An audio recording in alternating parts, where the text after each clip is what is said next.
Hi everybody, welcome to Rooster Hill Farm. Today we are going to attempt to make our homemade horseradish sauce.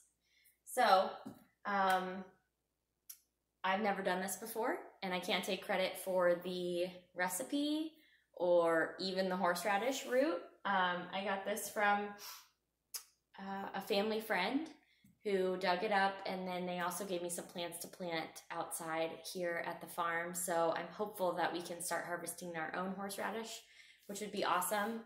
I love horseradish, and I've been told it grows very easily, and that's something I am all about. So today I just wanted to show you our attempt at making our own fresh ground horseradish.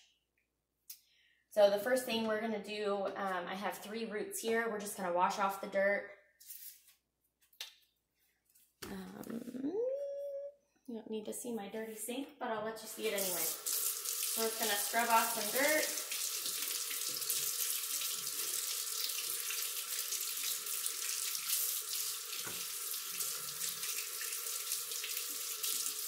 And then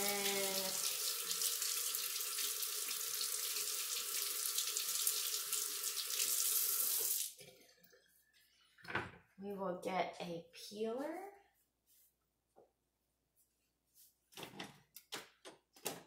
Which I should have cut out, but I didn't. And of course it's not in there.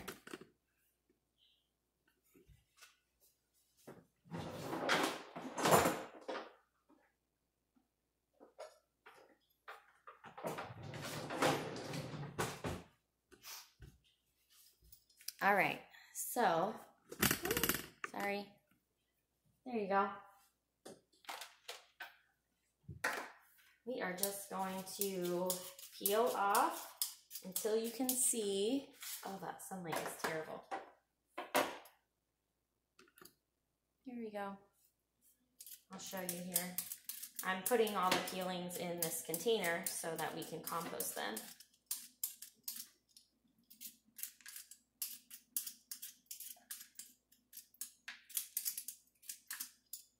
So the recipe calls for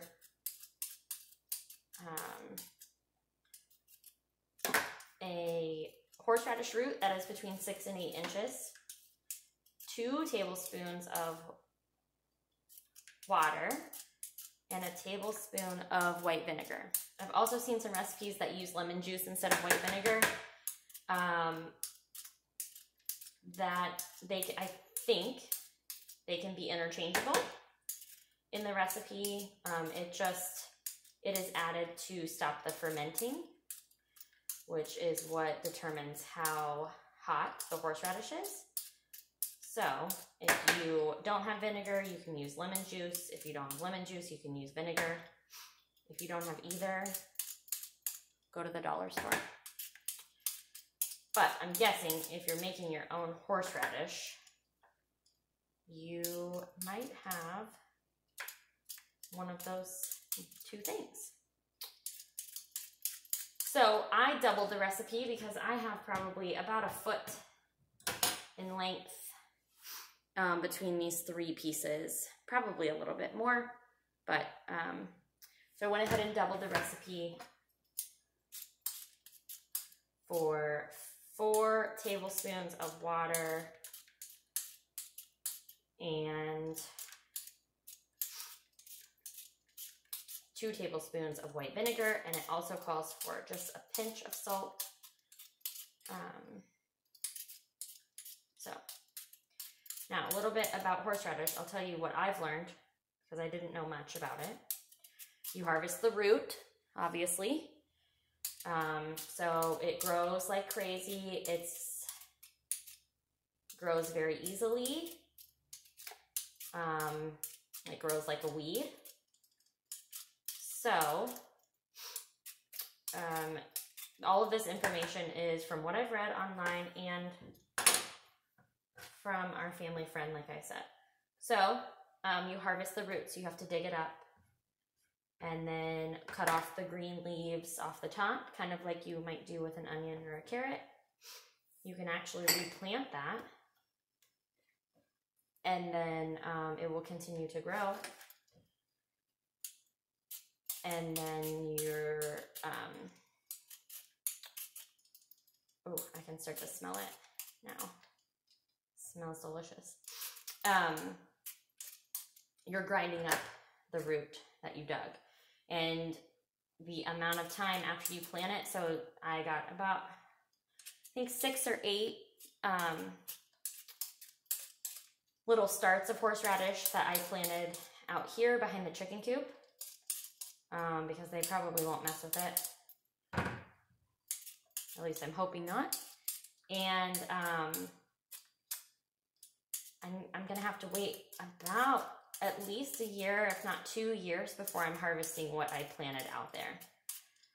So it takes a while to grow. But the thing is that when you dig it up, you're never getting the bottom of the root. So for example, this is where this was all underground. This part right here is where we used the shovel to dig it out, and it basically broke it off. So there was definitely still a lot of root underground. So it will continue growing upward as well. And then we just cut off the green leaf part because it doesn't really have any value to us as far as making ground horseradish. So,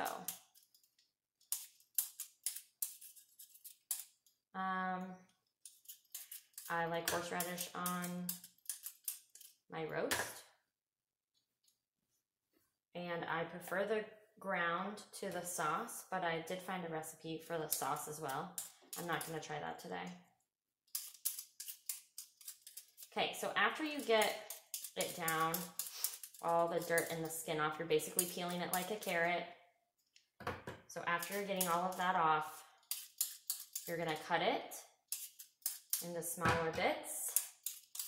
There are some bits of dirt and blemishes on these roots just because that's what happens to roots. So I'll probably cut around those as well. And, oh good, let's just see. So it's basically the same consistency of like maybe a raw potato or a raw carrot. So I'm just gonna chop it up into little pieces.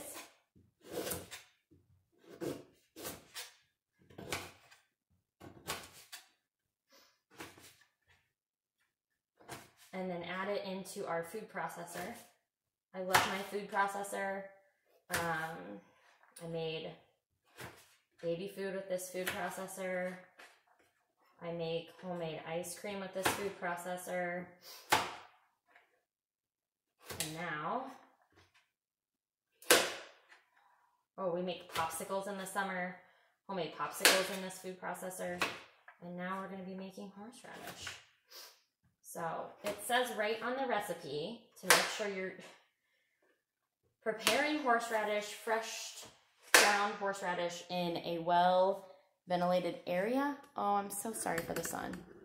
I mean, it's beautiful and I'm glad it's out, but it's really creating problems here. Let me see.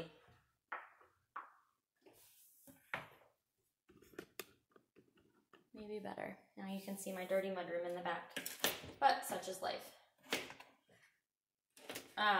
Well-ventilated area or room when you're making horseradish, when you're grinding it, because it can get quite potent,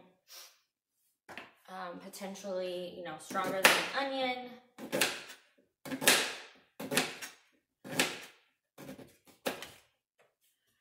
Make sure you have, I'm doing it when my kids aren't home because they would definitely want to be helping. They love to be in the kitchen, and this, especially since it's my first time, not something I wanted to try with their help. So, maybe next time.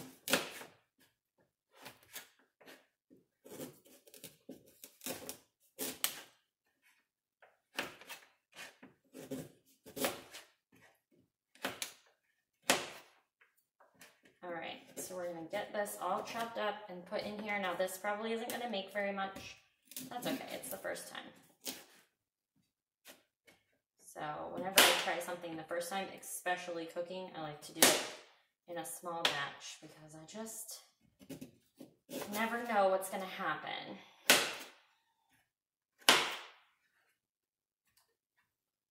I'm gonna leave that.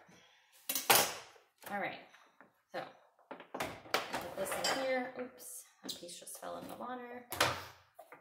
Okay, we're gonna add 4 tablespoons of water.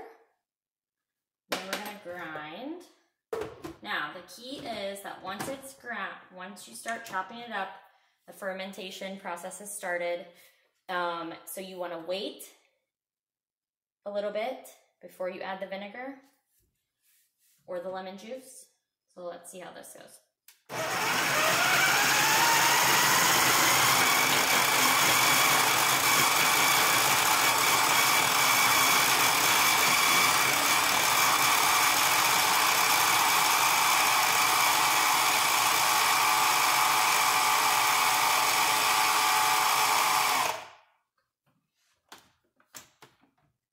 Oh, you can really smell it now.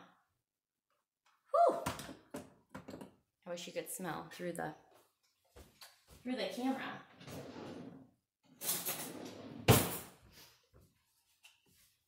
So I'm just gonna put all of this down here. So like I said, they say to wait about 1 to 2 minutes, from what I've been told, to add the vinegar or lemon juice. So we're gonna check our time. It's 3:14. I know you can't see that, but trust me, it's 3:14. I'm gonna put this in here a little bit more. Get all these big chunks out of the top. Here, grind it up maybe a little bit more, and then add our vinegar so that it's not too hot for me to enjoy. So that would really be a tragedy. All right.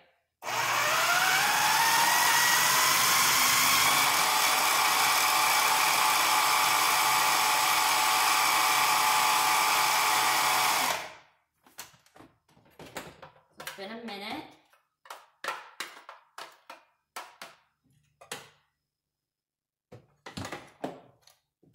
The smell is really, what I read, or it actually states it right on the recipe to stay an arm's length away. I really want to look in there, but this smell is really strong. So as you can see, man, let me take you off of here. And I'll put you back on if I need to. As you can see, it's just really finely chopped up. It smells delicious. The time is 3:15, so we're gonna wait until the clock says 3:16. We'll add in this vinegar here and a little bit of salt, and then we'll scoop it into our mason jar and put it in the fridge. It can stay in the fridge 3 to 4 weeks, stay good. So I always put a sticker on the top and write a date on pretty much anything I can. So it's 3:16. Here's 2 tablespoons of vinegar. This will stop the fermentation. Little pinch of salt. Just mix this up one more time on low.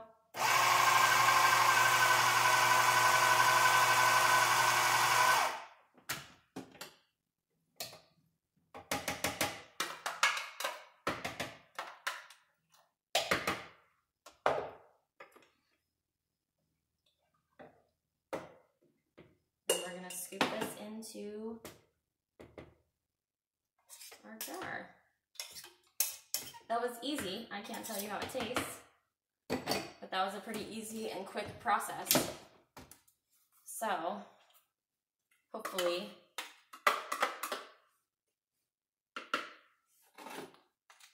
it tastes good, and then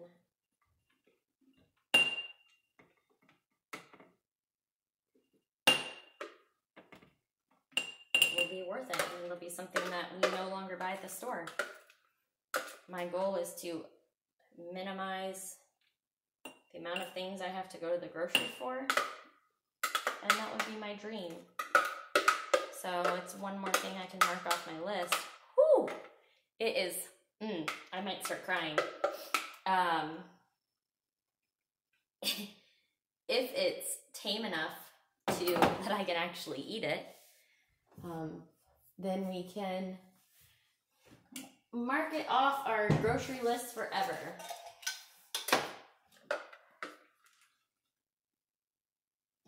My eyes are really starting to water.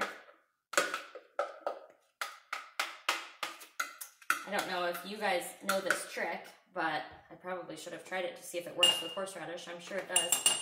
If you chew a piece of bubble gum while you're cutting an onion, it will stop you from tearing up.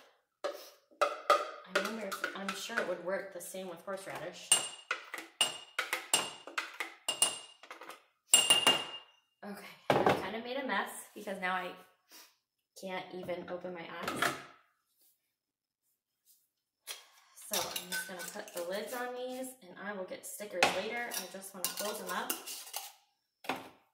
and then wash my hands because as you can see, tears. But I think it's gonna be good. It does look a little drier than I thought, so maybe next time I might be adding some more water to it.